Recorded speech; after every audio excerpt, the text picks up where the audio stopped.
우리에게 주시는 하나님 말씀은 신약 성경 377쪽 베드로전서 1장 6절에서 9절입니다. 베드로전서 1장 6절에서 9절 말씀, 신약 377쪽입니다. 다 찾으셨으면 아멘. 못 찾은 분도 진짜로? 필리핀 갔더니 성경이 뭐요? 성경이 뿌띠 찬양을 얼마나 잘하는지 몰라. 아무것도 없는데, 글씨도 없고 아무것도 없는데, 우리가 올해 성경 찾고 또한 기도하고 찬양하는데 한층 더 성숙하기를 축복합니다. 자, 1장 6절에서 9절까지 한 목소리로 읽습니다. 시작. 그러므로 너희가 이제 여러 가지 시험으로 말미암아 잠깐 근심하게 되지 않을 수 없으나 오히려 크게 기뻐하는도다. 너희 믿음의 확실함은 불로 연단하여도 없어질 금보다 더 귀하여 예수 그리스도께서 나타나실 때에 칭찬과 영광과 존귀를 얻게 할 것이니라. 예수를 너희가 보지 못하였으나 사랑하는도다. 이제도 보지 못하나 믿고 말할 수 없는 영광스러운 즐거움으로 기뻐하니 믿음의 결국 곧 영혼의 구원을 받음이라. 아멘.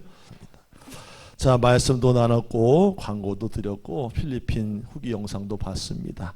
우리 전자로 반갑게 인사 한번 해봅시다. 하나님이 우리와 함께 하십니다.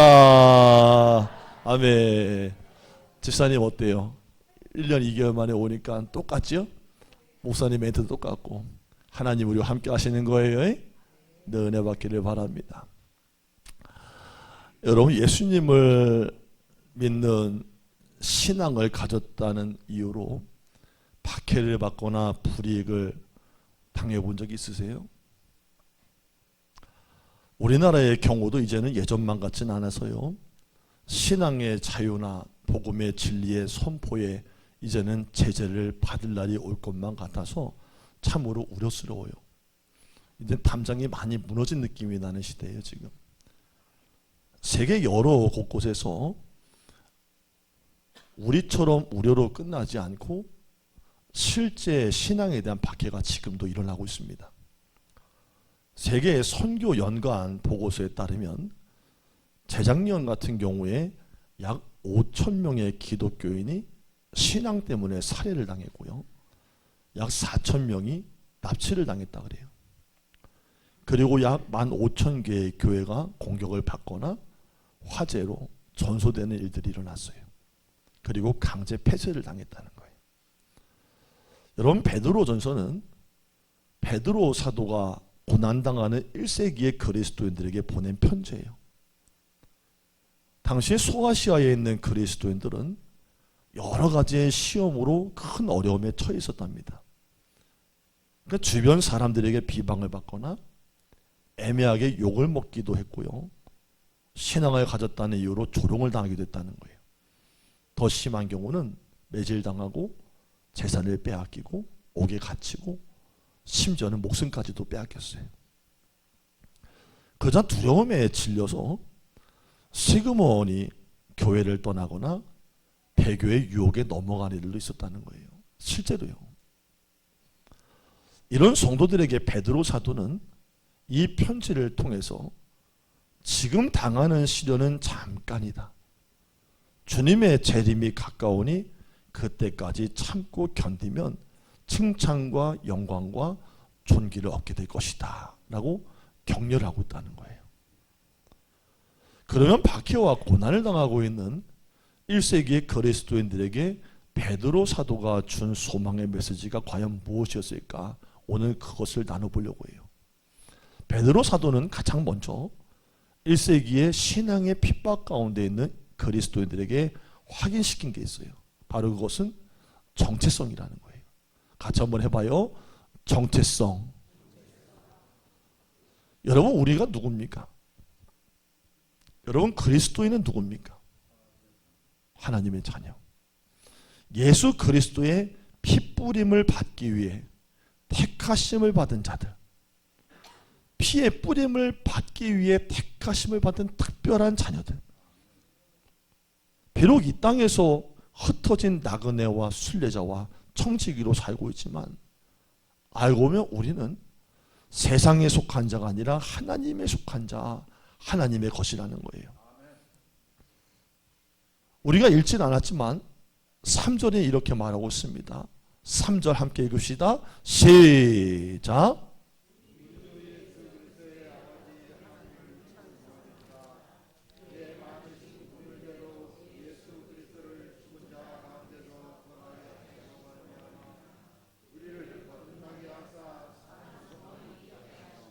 아멘. 예수님을 죽은 자 가운데서 부활하게 하신 하나님 아버지께서 우리를 거듭나게 하시고 우리 안에 산 소망을 주셨다. 그러면 우리 그리스도인이 한마디로 말하면 산 소망을 가지고 살아가는 사람들이다, 이 얘기하는 거예요. 그럼 여기서 말하는 산 소망이 뭡니까? 하나님께서 우리에게 주신 하늘의 유업이에요. 하늘의 유업. 하늘에 간직한 이 유업은 썩지 않고 더럽지 않고 쇠하지 아니하는 기업이고 세상이 결코 빼앗을 수 없는 것이라는 거예요. 1세기의 그리스도인들은 이 땅에서는 박해를 받았고 빼앗겨서 쫓겨나고 흩어진 나그네가 됐지만 하나님이 주신 하늘의 기업은 하나님께서 친히 보호해 주실 것이기 때문에 부도날 수도 없는 기업이고 누구에게도 빼앗길 수 없는 기업이라는 거예요. 여러분, 5절이 이렇게 말합니다. 5절 함께 읽습니다. 시작.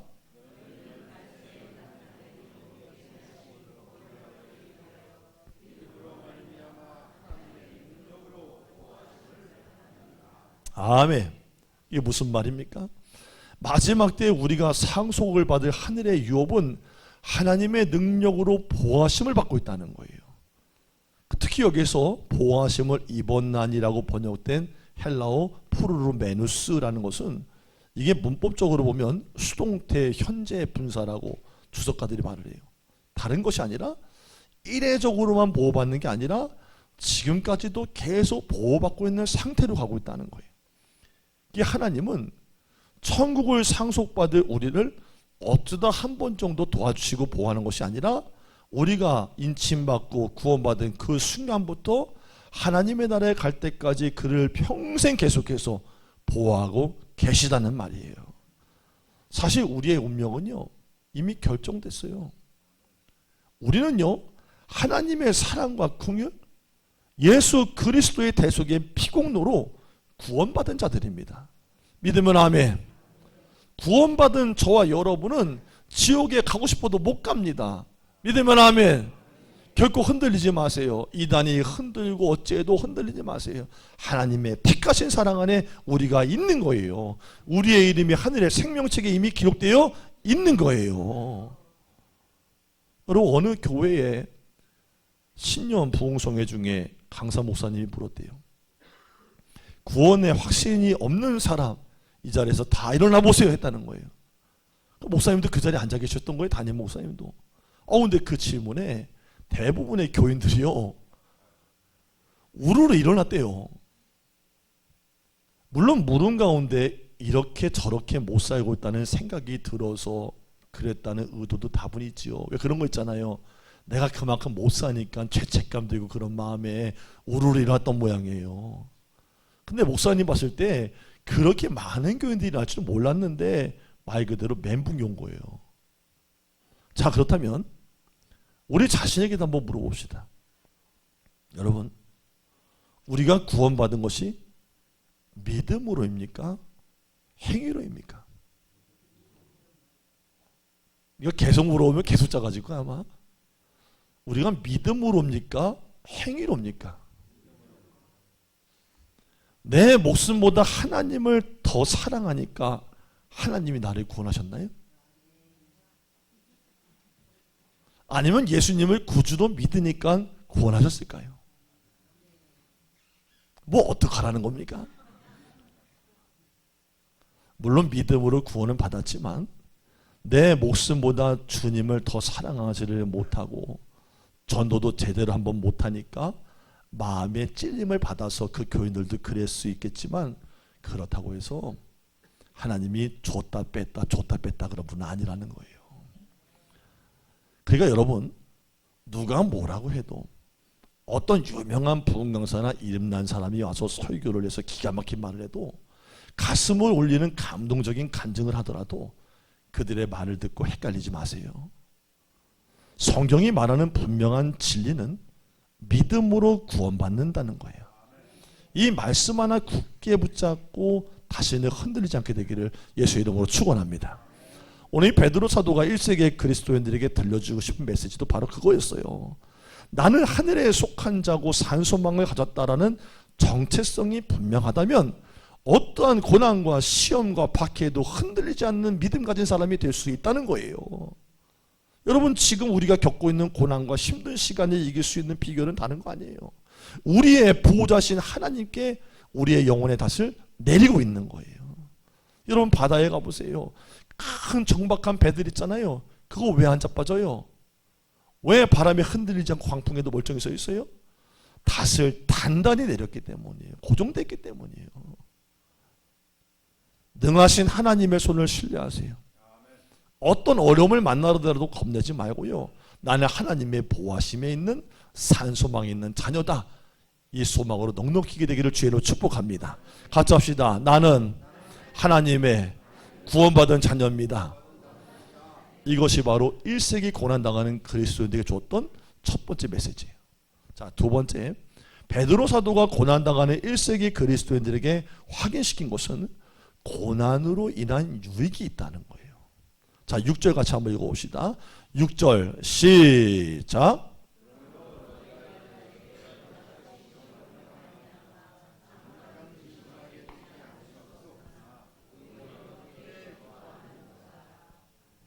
아멘.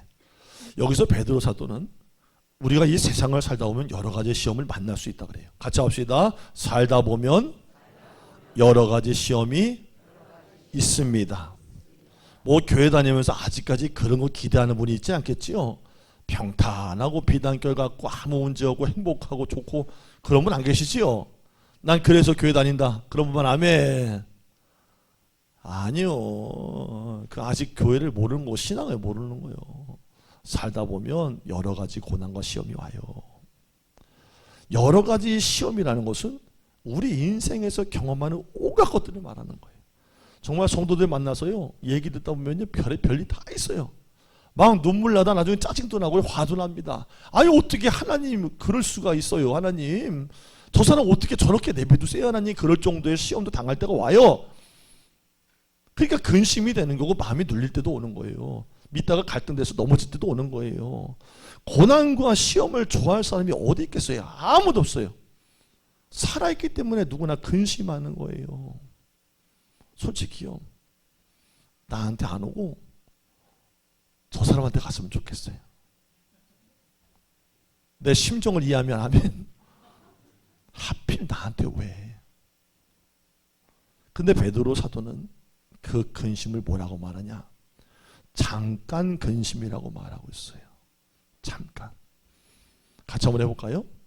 잠깐. A little while.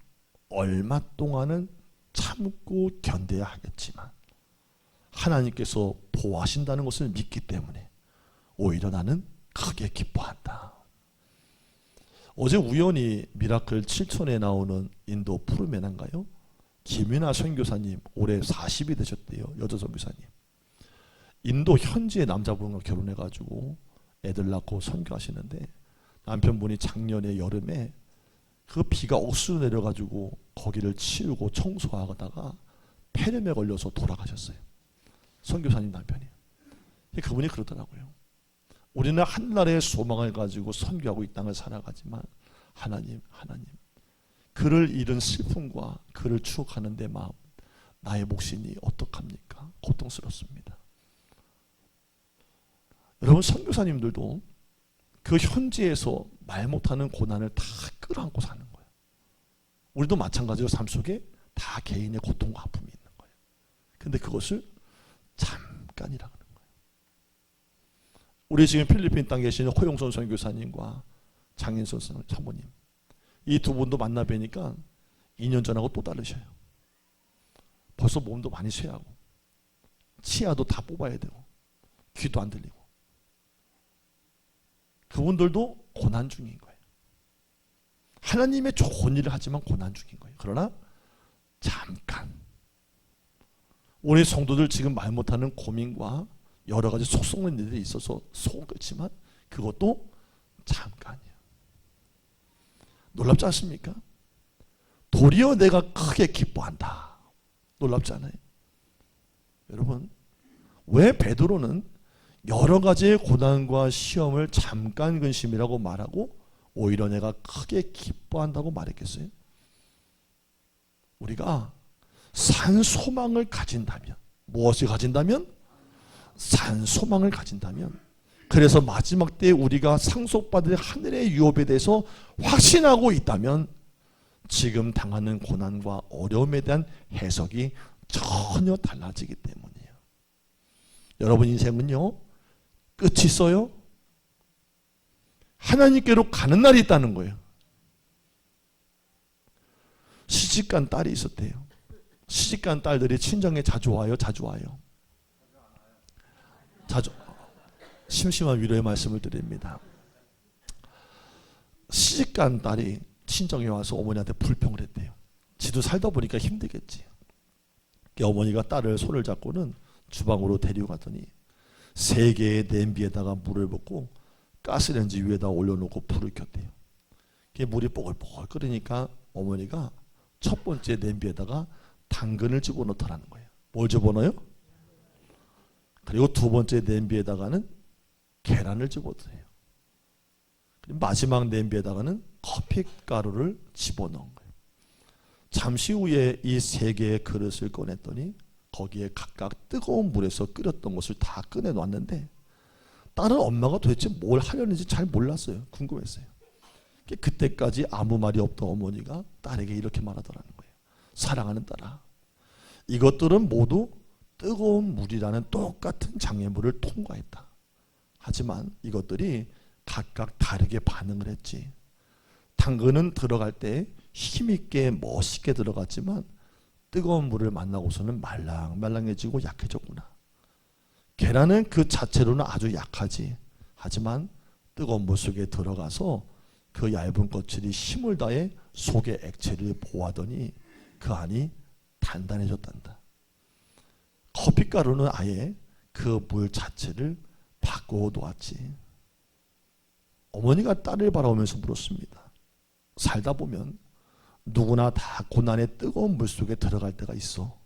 그런데 너는 당근과 계란과 커피가루 중에 어떤 것이 되고 싶니? 여러분, 사람 누구나 이 땅을 사는 동안 원튼 원치 않든 삶의 고난을 만나요. 사실 고난 없는 인생 없어요. 근데 중요한 것은 그 고난을 내가 가지고 있는 믿음 안에 어떻게 해석하고 받아들이냐는 거예요. 여러분, 성경에 보면 우리 믿음의 선배들은 고난이 주는 유익을 분명히 알았던 사람들인 것 같아요. 시편 119편 71절에 고난을 당한 것이 내게 유익이라. 이로써 말미암아 내가 주의 율례들을 배우게 됐습니다.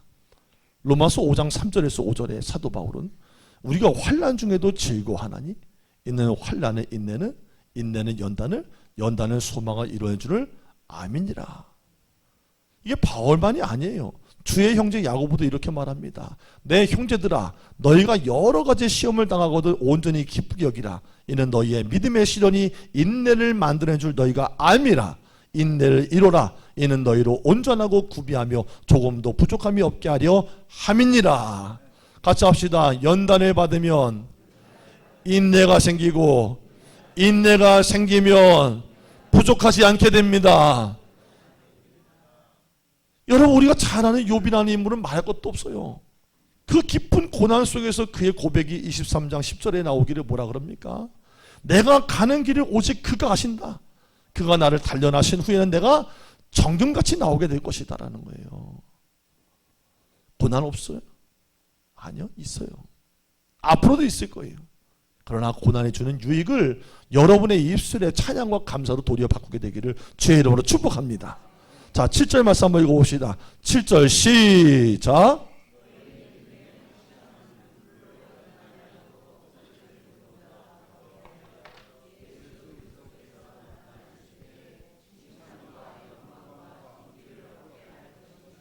아멘. 여기에 보면 베드로 사도는 시련을 통과한 믿음을 표현을 해요. 뭐라고? 불로 연단한 금이라는 거예요.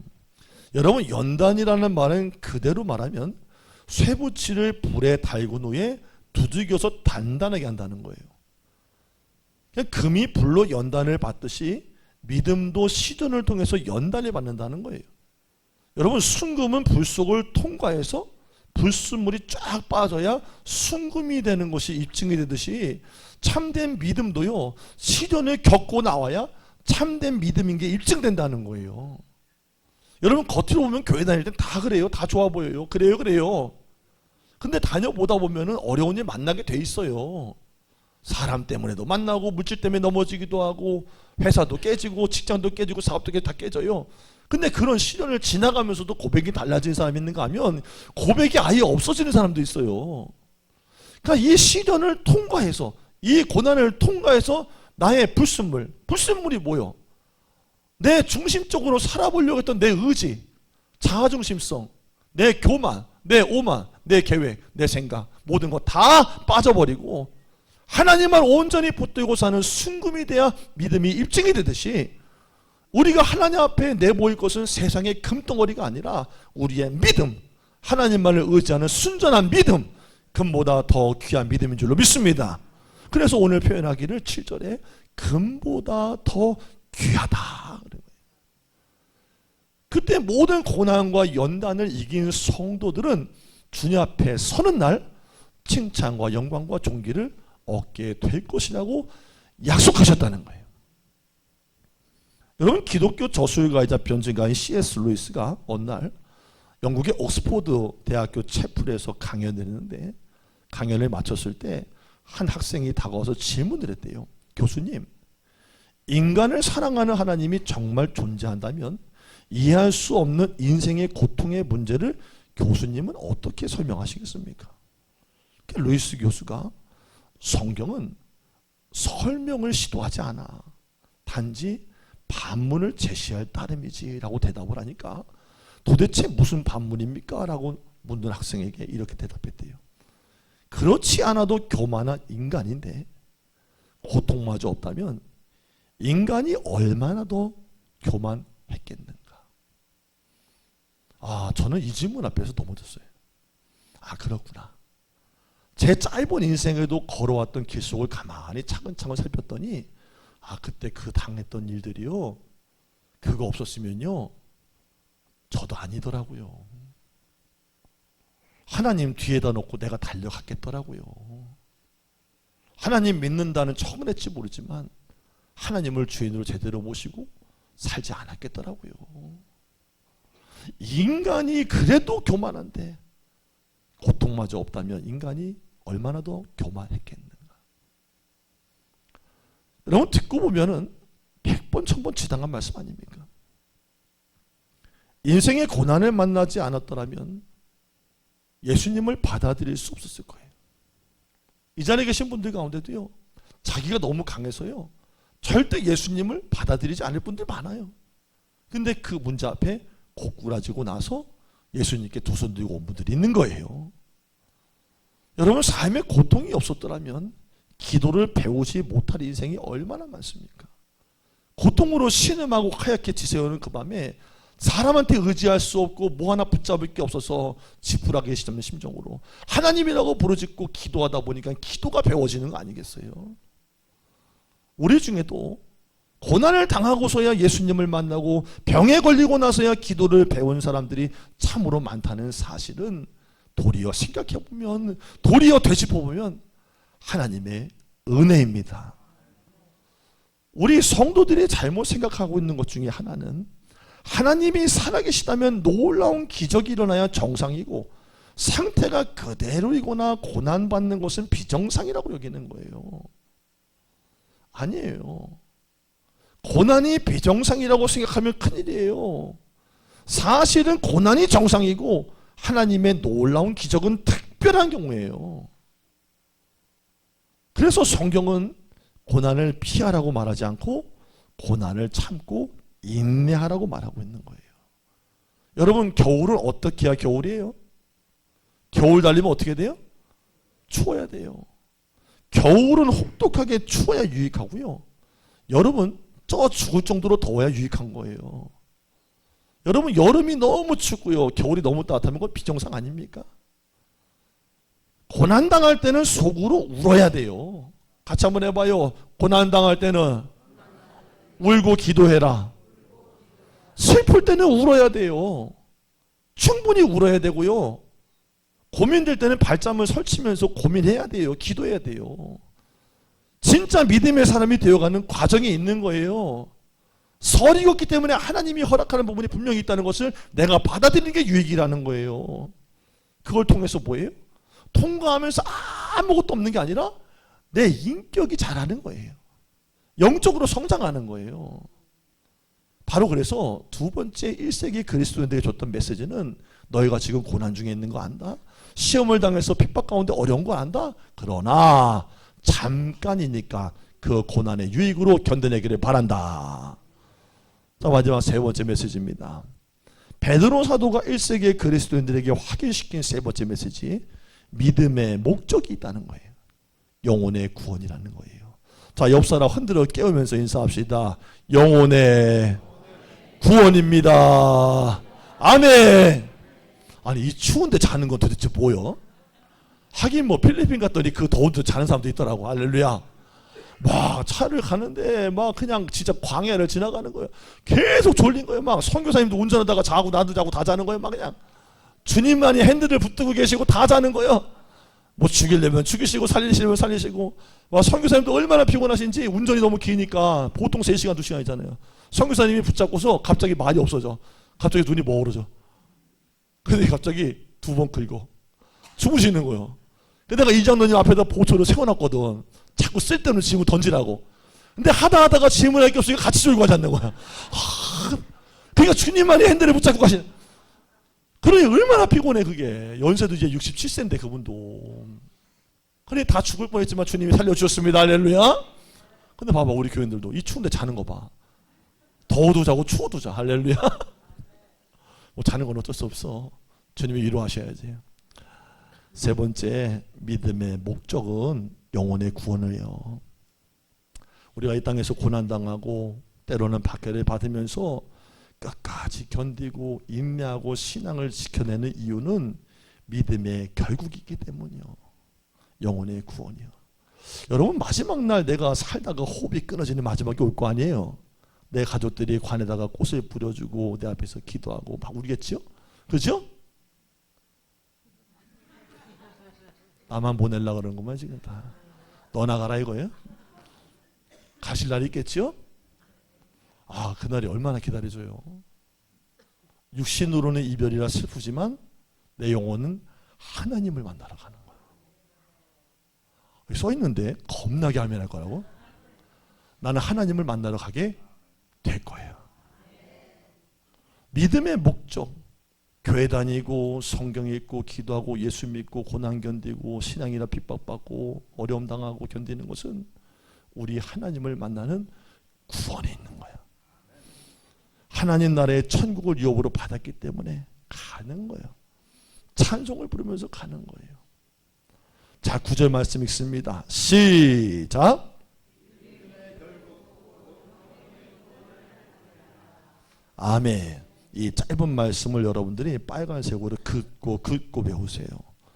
베드로 사도는 여기서 우리의 믿음의 결국, 믿음의 목적, 믿음의 목적은 바로 영혼의 구원이라고 말하는 거예요. 혹시 우리 중에 고난 중에 계신 분이 있나요? 삶의 어려움 때문에 하는 일 막혔다고, 사방이 다 막혀 있다고, 이거 교회 다니다가 시험 들게 생겼다, 그런 분이 있습니까? 지금 고난의 이불을 덮고 있다면, 잠 못 이루는 사람이 있다면 꼭 기억하세요. 잠깐 근심하고 아프겠지만 손을 내밀어서 십자가에 달리신 주님을 붙잡기 바랍니다. 능하신 하나님의 손에 붙잡힌 인생이 되면 때가 이르러 하나님이 반드시 풀어주실 것이고 그의 신앙과 인격을 성장시켜서 하나님이 잘 쓰시다가 천국에 들여주실 겁니다. 이 믿음의 승리가 우리 성도 가운데 교회 가운데 있게 되기를 예수의 이름으로 축원합니다. 기도하겠습니다. 모든 삶의 뒤틀림과 고난과 시험은 달가울 수는 없어도 주님 예수 그리스도 안에 달리 해석되고 다르게 보일 수 있도록 은혜를 덧입혀 주옵소서. 하나님의 부르심에 합당한 믿음의 삶을 우리 소태 성도들 부르시는 그날까지 완주하게 하옵소서. 예수님의 이름으로 기도합니다. 아멘.